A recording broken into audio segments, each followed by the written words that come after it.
So for me, I am a first generation student, so it has always been my goal to study to the highest level possible.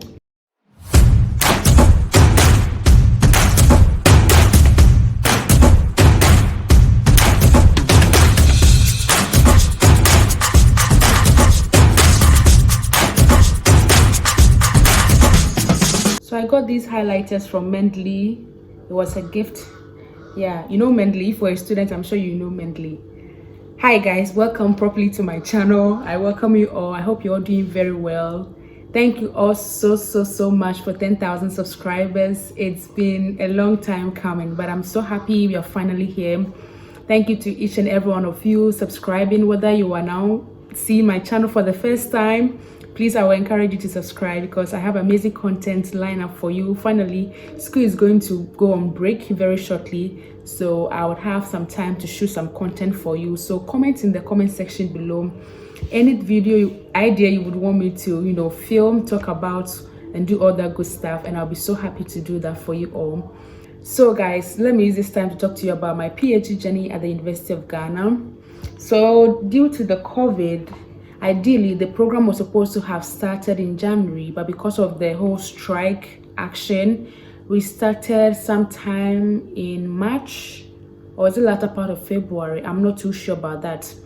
But it's been March, April, May. We are in our third month, I think, third month proper. And I have some things to say. We are warming up to our exam. It's next week, and we are breaking ending of May, coming back in July, so I'll have some time out to myself in June.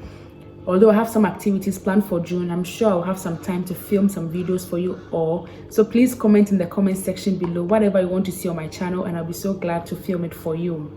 Right now, let's get into my PhD journey experience. So for 3 months now, I'm very grateful to God, first of all, for where I am right now, for the opportunity to do this program. What do I say?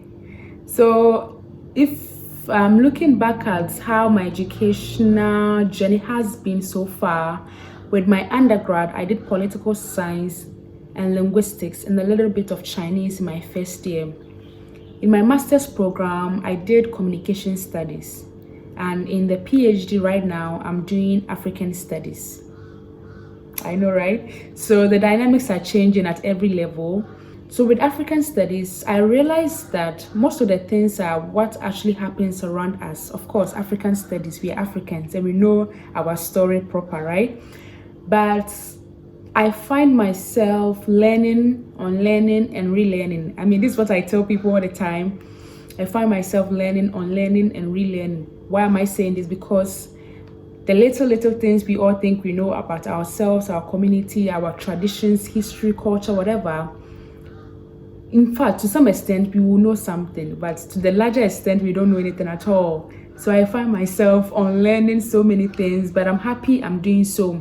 And at the same time, it's a bit of a challenge because then now some things, so as I said before, because I have to unlearn, I have to start from the basics, So although a PhD student, but I'm learning from the basics. So I'm thinking that if I had done African studies at the master's level, it would have gone a long way to helping me right now in the situation I find myself. But that notwithstanding, I'm a fast learner, so to speak.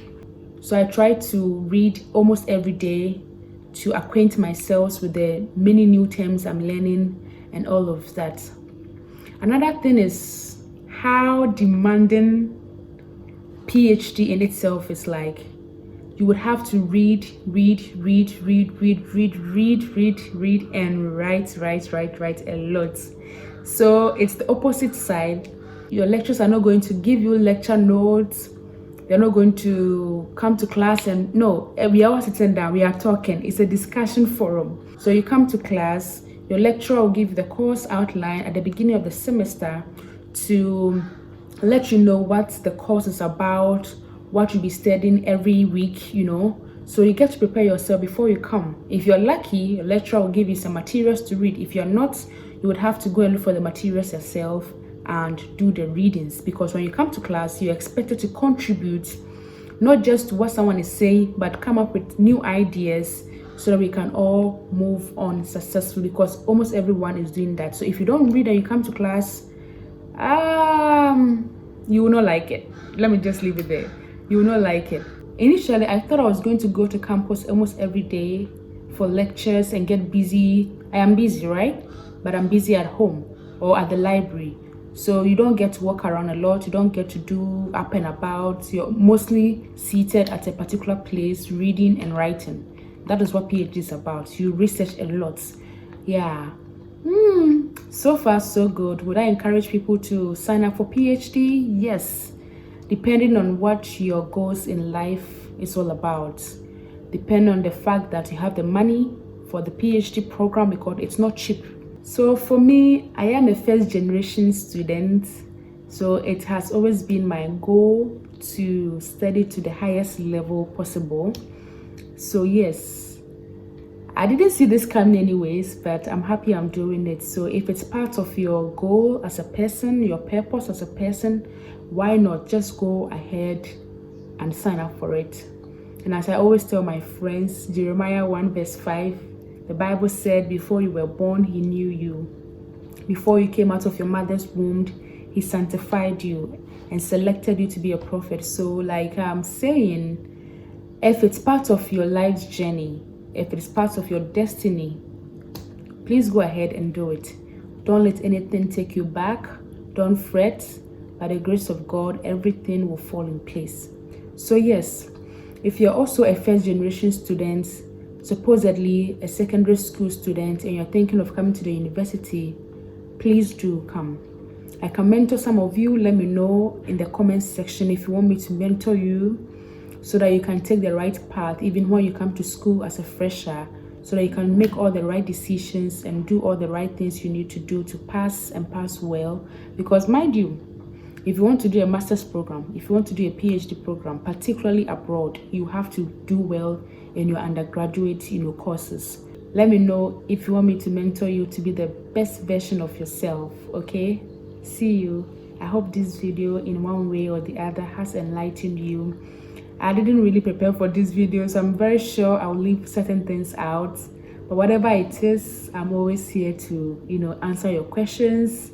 And yeah, we do all that good stuff. So if you have not subscribed to my channel, please subscribe. Give this video a very big thumbs up. Share. And I'll see you in my next one. I'm going to talk about why I think you should not come to the University of Ghana in my next video. Ciao.